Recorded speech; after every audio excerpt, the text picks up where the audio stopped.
Assalamu alaikum warahmatullahi wabarakatuh. How's everybody doing? It's been a while since we last met. It's been about a year and some change.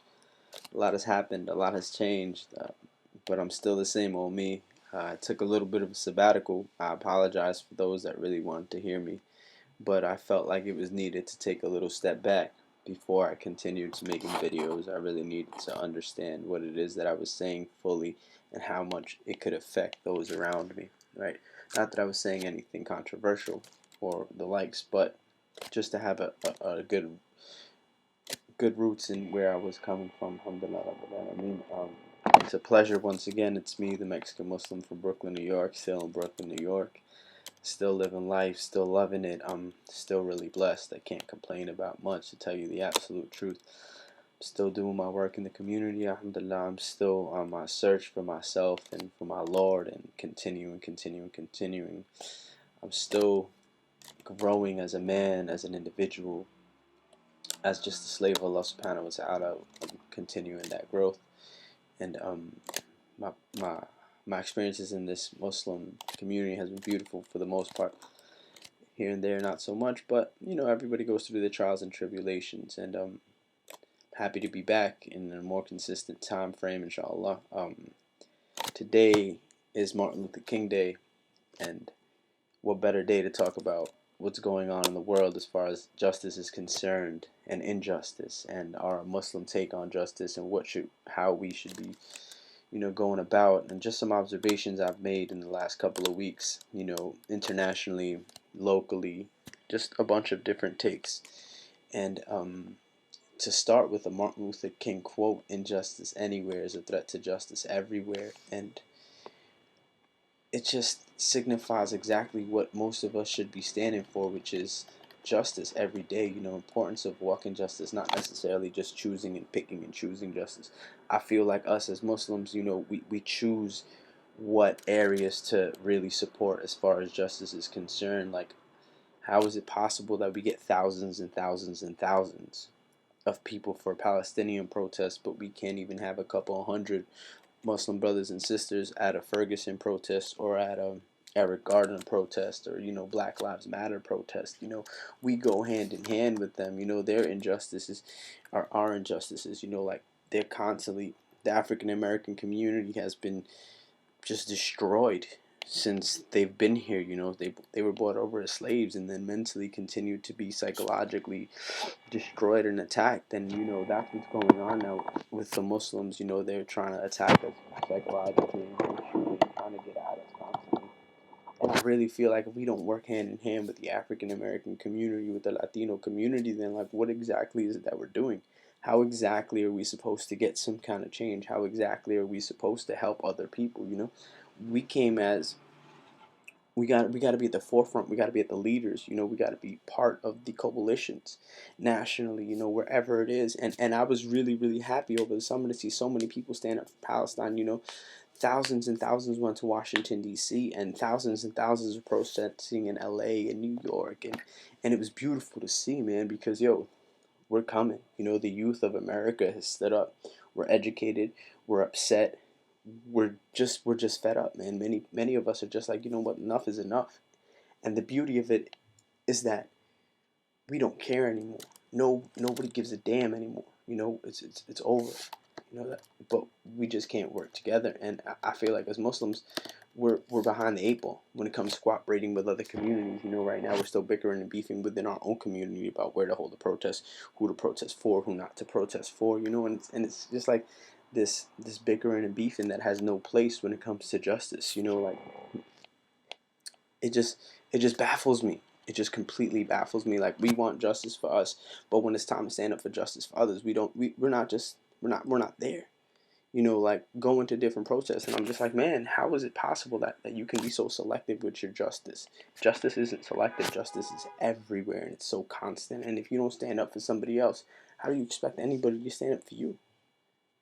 And speaking about protests and justice, man, just at Charlie, that took everybody for like a complete world spin, a complete turn of events, man.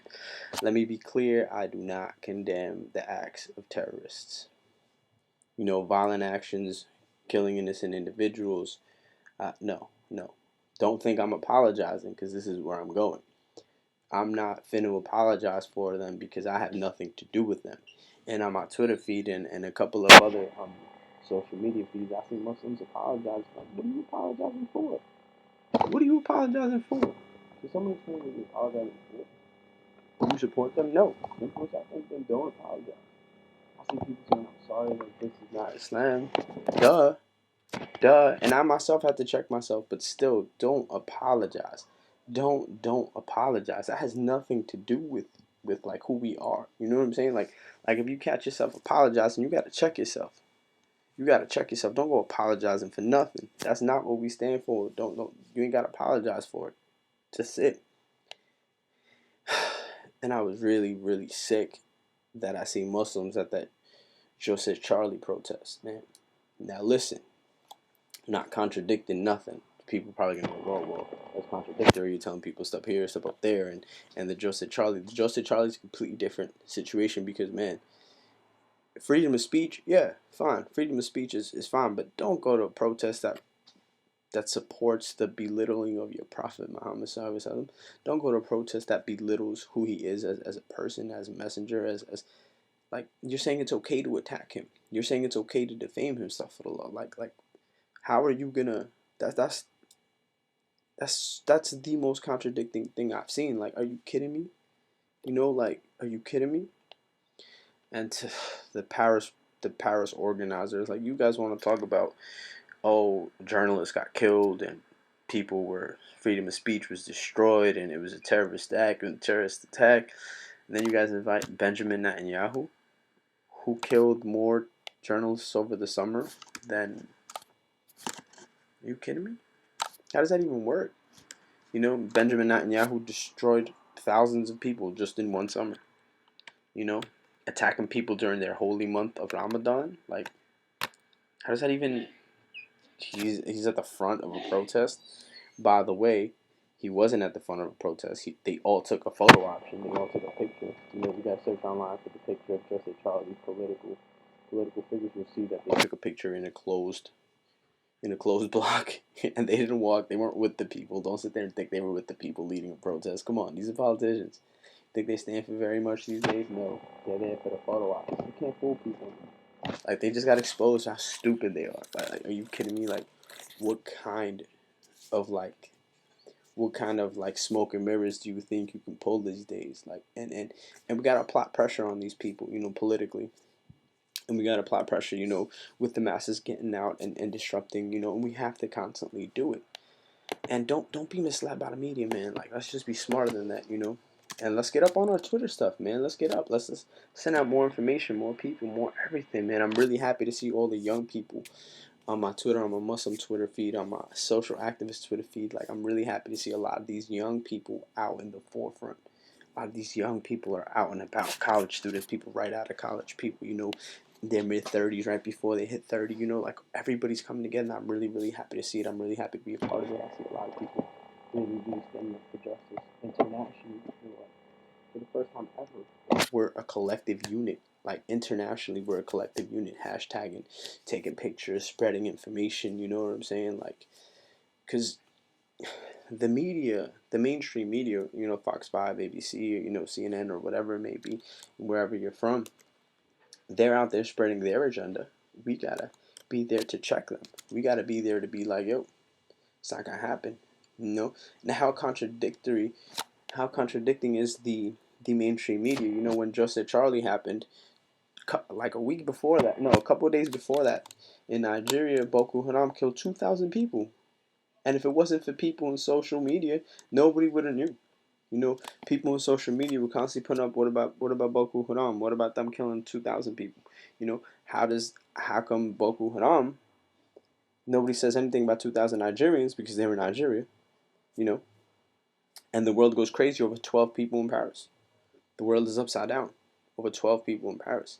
You know, 12 lives matter in Paris, but 2,000 don't in Nigeria because of Boko Haram. Are you kidding me? Are you serious? Like,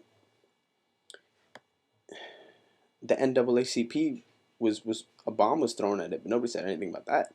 You know, we were busy playing other stuff. You know, on CNN, I was waiting for it. I was like, okay, when is CNN gonna play? I waited 2 or 3 days. I'm like, man, they got some kind of airplay. It was a small little window of opportunity, like a small little window on the CNN website. You know, but they got a Molotov cocktail thrown at them. You know, I just don't understand it. You know, but don't fall for the mainstream media stuff. Obviously, we know. I just want everybody to stay on your, you know, your social media accounts, do whatever it is that you're doing, get out and protest, get out, you know, be there for each other. You know, justice in this day and age is really at the forefront of everything. You know, and I'm happy for it. You know, let's just not fall into these political traps being set up. Let's not fall into these, you know, terrible media holes that they're setting up for people and young protesters. Man, keep doing your thing. Really happy to be a part of this. Really happy to be alive during a time like this. I wish Tupac was alive. He would really help us out here. Maybe, you never know, man. It's just what happens, man. And this is my dude, Octo. If you guys mess with me, he's coming for you. All right. So he's always gonna be here, looking over my shoulder, man. And once again, I'm just happy to be here. I'm happy to talk to my friends and family. Some extra Muslim coming from Brooklyn, New York. Really happy to be here. Really blessed. Alhamdulillah Rabbil Alameen. Hope to be here more often. And wish everybody the best. See you soon. Assalamu alaikum wa rahmatullahi wa barakatuh. Follow me on social media. The links will be below. Everything will be below. You know, my Twitter feed, last thing. Alright? Assalamu alaikum wa rahmatullahi wa barakatuh.